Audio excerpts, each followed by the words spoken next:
ਪਹੁੰਚੇ ਇੱਥੇ ਕੀ ਮਕਸਦ ਹੀ ਵਹਾਂ ਪਹੁੰਚਣ ਦਾ? ਮਕਸਦ ਤਾਂ ਜੀ ਇਹ ਆ ਵੀ ਜੁਗਰਾਜ ਸਾਡਾ ਸਿੰਘ ਸਜਿਆ ਹੈ ਨਾ, ਤੇ 26 ਜਨਵਰੀ ਨੂੰ ਜੋ ਵਰਤਾਰਾ ਵਾਪਰਿਆ, ਸਾਡੀ ਕੌਮ ਇੱਕ ਹੋਂਦ ਦੀ ਲੜਾਈ ਲੜ ਰਹੀ ਆ। ਉਸ ਹੋਂਦ ਦਾ ਪ੍ਰਗਟਾਵਾ ਕਰਕੇ ਜੋ ਕੌਮ ਨੇ ਆਪਦਾ ਇੱਕ ਦਬਦਬਾ ਦਿਖਾਇਆ, ਸੋ ਉਸੇ ਲਈ ਗੁਰੂ ਸਾਹਿਬ ਦਾ ਸ਼ੁਕਰਾਨਾ ਕਰਨ ਵਾਸਤੇ ਪਾਠ ਆਰੰਭੇ ਗਏ ਸੀ।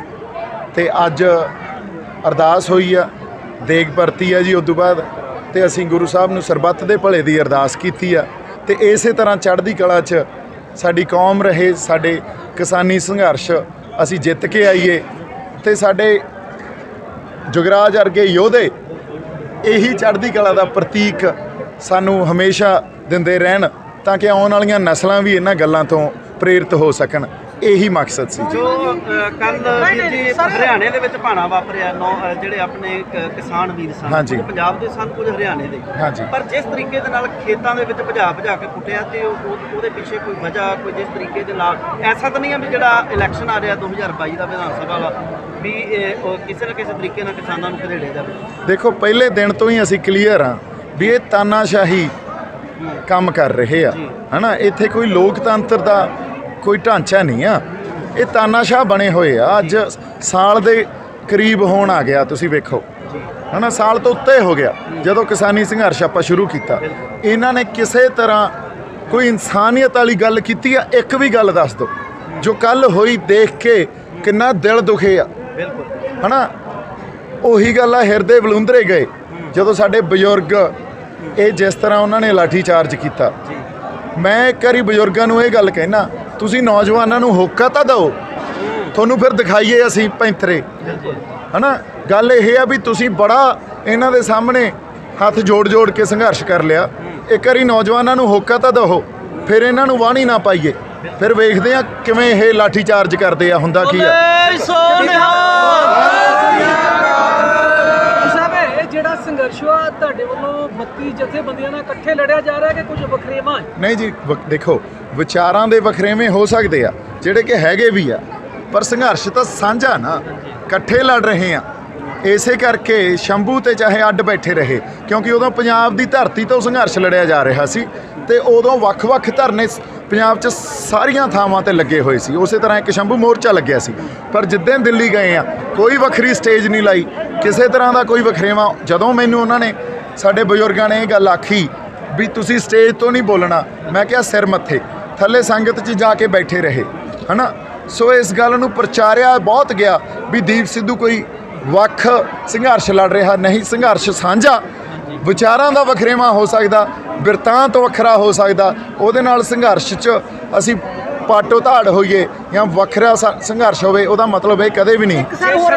ਇੱਕ ਮਿੰਟ ਭਾਜੀ, ਇੱਕ ਅਹਿਮ ਸਵਾਲ ਹੈ, ਜਦੋਂ ਤੱਕ ਜੁਗਰਾਜ ਸਿੰਘ 26 ਜਨਵਰੀ ਨੂੰ ਝੰਡਾ ਚਲਾਉਂਦਾ ਹੈ, ਬਹੁਤ ਵਧੀਆ, ਆਪਾਂ ਸ਼ਾਬਾਸ਼ ਦਿੰਦੇ ਹਾਂ, ਪਰ ਉਹਦੀ ਜ਼ਿੰਮੇਵਾਰੀ ਲੈਣ ਲਈ ਕੋਈ ਜਥੇਬੰਦੀ ਤਿਆਰ ਨਹੀਂ ਹੁੰਦੀ ਬੜਾ ਚਿਰ, ਕਾਰਨ ਕੀ ਰਿਹਾ? ਇਹ ਦੇਖੋ ਤੁਸੀਂ, ਜਦੋਂ 26 ਜਨਵਰੀ ਨੂੰ ਖਾਲਸਾਈ ਨਿਸ਼ਾਨ ਸਾਹਿਬ ਤੇ ਕਿਸਾਨੀ ਝੰਡਾ ਇੱਕ ਖਾਲੀ ਪੋਲ ਤੇ ਲਾਇਆ ਗਿਆ, ਹੈ ਨਾ, ਉਸ ਤੋਂ ਬਾਅਦ ਕੋਈ ਜਥੇਬੰਦਕ ਢਾਂਚਾ, ਕੋਈ ਕਿਸਾਨੀ ਜਥੇਬੰਦੀ ਜਾਂ ਕੋਈ ਸ਼ਖਸੀਅਤ ਸਾਡੇ ਹੱਕ 'ਚ ਆ ਕੇ ਨਹੀਂ ਬੋਲਦੀ। ਉਸੇ ਦਿਨ ਮੈਂ ਸੁਖਦੇਵ ਦੇ ਢਾਬੇ ਤੇ ਜਦੋਂ ਮੋਰਚੇ 'ਚ ਵਾਪਸ ਆਇਆ, ਟਰੈਕਟਰ ਤੇ ਬਹਿ ਕੇ ਹਿੰਦੀ 'ਚ ਸੰਬੋਧਨ ਕੀਤਾ ਵੀ ਅਸੀਂ ਕੁਝ ਗਲਤ ਨਹੀਂ ਕੀਤਾ। ਪੂਰੇ ਅਰਸੇ ਦੌਰਾਨ ਉਸ ਗੱਲ ਤੇ ਹੀ ਖੜੇ ਰਹੇ ਹਾਂ, ਇਸੇ ਗੱਲ ਤੇ ਪਹਿਰਾ ਦਿੰਦੇ ਰਹੇ ਹਾਂ ਵੀ ਅਸੀਂ ਕੁਝ ਗਲਤ ਨਹੀਂ ਕੀਤਾ। ਇਹਦਾ ਹੁਣ ਸੁਣੋ ਕਾਰਨ। ਜਦੋਂ ਕਿਸਾਨ ਆਪਦਾ ਹੱਕ ਲੈਣ ਜਾਂਦੇ ਆ ਤੇ ਉਸ ਰੋਸ ਦਾ ਪ੍ਰਗਟਾਵਾ ਕਰਦੇ ਆ, ਜਿਹੜੀਆਂ ਅਸੀਂ ਕਹੀਏ ਸਪਿਰਿਟ ਦੇ ਥੱਲੇ ਸਾਡਾ ਸੰਘਰਸ਼ ਲੜਿਆ ਜਾ ਰਿਹਾ ਸੀ, ਕਿਸਾਨੀ ਸੰਘਰਸ਼, ਉੱਥੇ ਨਿਸ਼ਾਨ ਸਾਹਿਬ, ਕਿਸਾਨੀ ਝੰਡਾ ਤੇ ਤਿਰੰਗਾ, ਤਿੰਨ ਸਪਿਰਿਟਾਂ ਦੇ ਥੱਲੇ ਸਾਡਾ ਸੰਘਰਸ਼ ਲੜਿਆ ਜਾ ਰਿਹਾ ਸੀ। ਉਸ ਤਿੰਨੇ ਸਪਿਰਿਟਾਂ ਦਾ ਉੱਥੋਂ ਪ੍ਰਗਟਾਵਾ ਹੋਇਆ। ਤਿਰੰਗਾ ਪਿੱਛੇ ਝੂਲਦਾ ਸੀ, ਕਿਸੇ ਨੇ ਹੱਥ ਨਹੀਂ ਲਾਇਆ। ਨਿਸ਼ਾਨ ਸਾਹਿਬ ਤੇ ਕਿਸਾਨੀ ਝੰਡਾ ਇੱਕ ਖਾਲੀ ਪੋਲ ਤੇ ਲਾਤੇ। ਸਰਕਾਰ ਨੇ ਬਦਨਾਮ ਕਰਨ ਵਾਸਤੇ ਇੱਕ ਬਿਰਤਾਂਤ ਰਚਤਾ ਆਪਦੇ ਚੈਨਲਾਂ ਦੇ ਥਰੂ ਇਹ ਗੱਲ ਕਹਿਣੀ ਸ਼ੁਰੂ ਕਰਤੀ ਵੀ ਇਹ ਜਿਹੜਾ ਸਾਰਾ ਕੁਝ ਵਾਪਰਿਆ ਇੱਕ ਧਾਰਮਿਕ ਰੰਗਤ ਦੇਤੀ ਉਹਨੂੰ। ਸਾਡੇ ਬੰਦੇ ਉਨੀ ਗੱਲ ਤੋਂ ਘਬਰਾ ਕੇ ਸਾਥ ਨਹੀਂ ਦੇ ਸਕੇ। ਫਿਰ ਦੇਖੋ ਕਿਵੇਂ ਹੌਲੀ ਹੌਲੀ ਸਾਥ ਦਿੰਦੇ ਆਏ ਆ, ਫਿਰ ਕਿਵੇਂ ਪੈਰਵਾਈ ਸਟਾਰਟ ਹੋਈ, ਫਿਰ ਕਿਵੇਂ ਸਾਨੂੰ ਯੋਧਿਆਂ ਦੇ ਦਰਜੇ ਦਿੱਤੇ ਗਏ। ਉੱਦਾਂ ਹੀ ਗਦਾਰਾਂ ਦੇ ਸਰਟੀਫਿਕੇਟ ਵੰਡੇ ਗਏ, ਉੱਦਾਂ ਇਹ ਵੀ ਕਿਹਾ ਗਿਆ ਵੀ ਇਹ ਸਾਡੇ ਬੰਦੇ ਹੀ ਨਹੀਂ ਆ। ਸੋ ਗੱਲ ਨੂੰ ਸਮਝ ਕੇ ਉਸੇ ਵੇਲੇ ਗੱਲ ਤੇ ਪਹਿਰਾ ਦੇਣਾ ਤੇ ਆਪਦੇ ਬੰਦਿਆਂ ਦੇ ਨਾਲ ਖੜਨਾ ਯੋਗਤੀ ਜਿੱਤ ਦੀ ਇਹ ਆ। ਜੇ ਅਸੀਂ ਉਸ ਵੇਲੇ ਨਹੀਂ ਖੜੇ, ਅੱਜ ਹਜੇ ਤੱਕ ਅਸੀਂ ਸੜਕਾਂ ਤੇ ਬੈਠੇ ਹਾਂ। ਜੇ ਉਸ ਵੇਲੇ ਖੜ ਜਾਂਦੇ ਤਾਂ ਉੱਦਾਂ ਹੀ ਸਾਡੇ ਹੱਕ 'ਚ ਫੈਸਲੇ ਆ ਜਾਣੇ ਸੀ। ਬੜੀ ਕਿਰਪਾ ਵਰਤ ਗਈ ਸੀ ਮਹਾਰਾਜ ਦੀ, ਤੇ ਉਸ ਕਿਰਪਾ ਨੂੰ, ਉਸ ਹੁਕਮ ਨੂੰ ਜੇ ਪਛਾਣ ਜਾਂਦੇ ਤਾਂ ਗੱਲ ਕੁਝ ਹੋਰ ਸੀ। 26 ਦੀ ਨਿਰਾਸ਼ਤਾ ਕਰਕੇ ਦੀਪਵੀਰ ਜੀ ਲੋਕ ਜਿਹੜੇ ਪੰਜਾਬ ਦੇ ਕਿਸਾਨ ਘਰਾਂ 'ਚ ਰੁਕੇ ਆ, ਉਹਨਾਂ ਇਲੈਕਸ਼ਨਾਂ ਕਰਕੇ ਤੇ ਉਹ ਜਿਹੜੇ ਆਪਣੇ ਅੱਜ ਦੇ ਰਾਜਨੀਤਿਕ ਬੰਦੇ ਆ, ਉਹਨਾਂ ਨੇ ਆਪਣੇ ਝੰਡੇ ਉਹਨਾਂ ਨੌਜਵਾਨਾਂ ਦੇ ਕਿਸਾਨਾਂ ਦੇ ਹੱਥਾਂ 'ਚ ਫੜਾ ਦਿੱਤੇ। ਉਹਨਾਂ ਦੇ ਹੱਥਾਂ 'ਚ ਝੰਡੇ ਆਪਣੇ ਫੜਾ ਦਿੱਤੇ। ਕਿਹੜੇ ਜੀ? ਇਲੈਕਸ਼ਨ ਦੇ 2022 ਦੇਖੋ ਗੱਲ ਇਹ ਆ ਨਾ, ਸਾਨੂੰ ਇਹ ਗੱਲ ਸਮਝਣੀ ਪਊਗੀ, ਇਹ ਮਸਲਾ ਹੀ ਪੋਲੀਟੀਕਲ ਆ। ਇਹ ਮਸਲਾ ਪੋਲੀਟੀਕਲ ਸਟਰਕਚਰਲ ਸ਼ਿਫਟ ਦਾ ਮਸਲਾ ਸਿਰਫ 3 ਖੇਤੀ ਕਾਨੂੰਨਾਂ ਤੱਕ ਸੀਮਤ ਨਹੀਂ ਆ। ਜਦੋਂ ਤੱਕ ਅਸੀਂ ਉਹ ਸਟਰਕਚਰਲ ਸ਼ਿਫਟ ਨਹੀਂ ਲੈ ਕੇ ਆਵਾਂਗੇ, ਖੁਦ ਮੁਖਤਿਆਰ ਨਹੀਂ ਹੁੰਦੇ, ਵੱਧ ਅਧਿਕਾਰ ਨਹੀਂ ਮਿਲਦੇ ਸਾਨੂੰ, ਖੁਦ ਮੁਖਤਿਆਰੀ ਦੀ ਅਸੀਂ ਗੱਲ ਕਰ ਰਹੇ ਹਾਂ ਨਾ, ਉਦੋਂ ਤੱਕ ਇਹੋ ਜਿਹੇ ਕਾਨੂੰਨ ਬਣਦੇ ਰਹਿਣਗੇ ਤੇ ਅਸੀਂ ਧਰਨੇ ਲਾ ਹੱਲ ਲੱਭਦੇ ਰਹਾਂਗੇ। ਹੱਲ ਨਹੀਂ ਸਾਨੂੰ ਮਿਲਣਾ, ਸਾਨੂੰ ਲੜਨਾ ਪੋਲੀਟੀਕਲ ਸਟਰਕਚਰਲ ਸ਼ਿਫਟ ਲਈ ਪਊਗਾ। ਆਪਦੀ ਸਿਆਸਤ ਨਵੇਂ ਸਿਰਿਓਂ ਘੜਨੀ ਪਊਗੀ। ਅੱਛਾ ਸਰ, ਇਸੇ ਗੱਲ ਹੈ ਕਿ ਕਿਸਾਨੀ ਜਥੇਬੰਦੀ ਜਾਂ ਤੁਹਾਡੀ ਜਥੇਬੰਦੀ ਕੀ ਤੁਸੀਂ ਹੁਣ 2022 ਵਾਲੇ ਇਲੈਕਸ਼ਨ 'ਚ ਆਪਦੇ ਬੰਦੇ ਖਿਲਾਰੋਗੇ? ਨਹੀਂ ਜੀ, ਇਹ ਤਾਂ ਗੱਲ ਆਏ ਆ, ਇਹ ਤਾਂ ਸਾਡੇ ਕਿਸਾਨ ਜਿਹੜੇ ਆਗੂ ਆ ਜਾਂ ਹੋਰ ਜਿਹੜੇ ਸਾਡੇ ਸੂਝਵਾਨ ਜਿਵੇਂ ਬਾਪੂ ਡਿਬਡਿਬਾ ਜੀ ਆ, ਹੋਰ ਬੜੇ ਸਾਡੇ ਸੂਝਵਾਨ ਬੰਦੇ ਆ ਸਾਰੇ, ਹਨਾ, ਉਹਨਾਂ ਨੇ ਫੈਸਲਾ ਕਰਨਾ।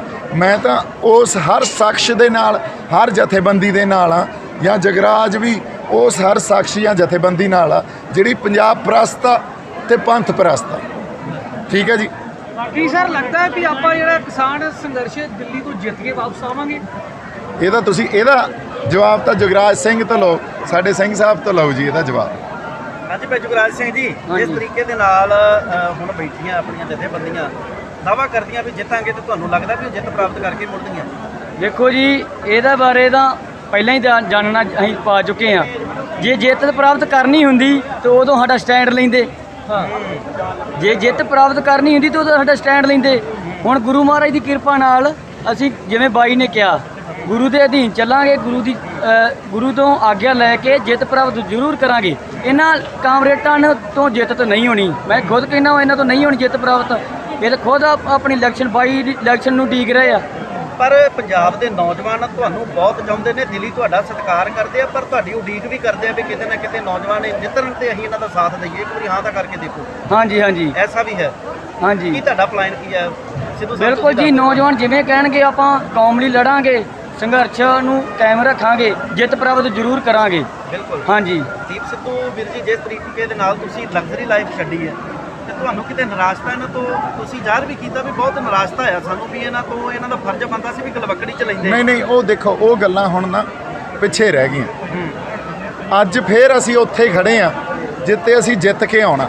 ਪਰ ਜਿਵੇਂ ਜੁਗਰਾਜ ਸਿੰਘ ਨੇ ਗੱਲ ਕਹੀ ਆ ਵੀ ਜਿੱਤ ਤਾਂ ਹੀ ਪ੍ਰਾਪਤ ਹੋਊ ਜੇ ਇਸ ਗੁਰੂ ਦੀ ਅਗਵਾਈ 'ਚ ਚੱਲੋਗੇ, ਜੇ ਗੁਰੂ ਮਹਾਰਾਜ ਨੂੰ ਅਰਦਾਸ ਕਰਕੇ ਤੁਰੋਗੇ ਤੇ ਉਸ ਹੁਕਮ ਨੂੰ ਪਛਾਣੋਗੇ, ਜਿੱਤ ਤਾਂ ਪ੍ਰਾਪਤ ਹੋਣੀ ਆ ਪੰਜਾਬ ਨੂੰ, ਇਸ ਧਰਤੀ ਨੂੰ। ਗੁਰੂ ਦੀ ਅਗਵਾਈ ਤੋਂ ਬਿਨਾ ਤੇ ਗੁਰੂ ਨੂੰ ਅਰਦਾਸ ਕਰੇ ਬਿਨਾ, ਉਹਦੇ ਤੋਂ ਭਰੋਸੇ ਤੋਂ ਬਿਨਾ ਜੇ ਅਸੀਂ ਕਹੀਏ ਅਸੀਂ ਜਿੱਤ ਜਾਾਂਗੇ, ਅਸੀਂ ਛਿੱਤਰ ਖਾਵਾਂਗੇ, ਅਸੀਂ ਜਿੱਤ ਨਹੀਂ ਸਕਦੇ। ਇੰਨੀਆਂ ਕੁ ਗੱਲਾਂ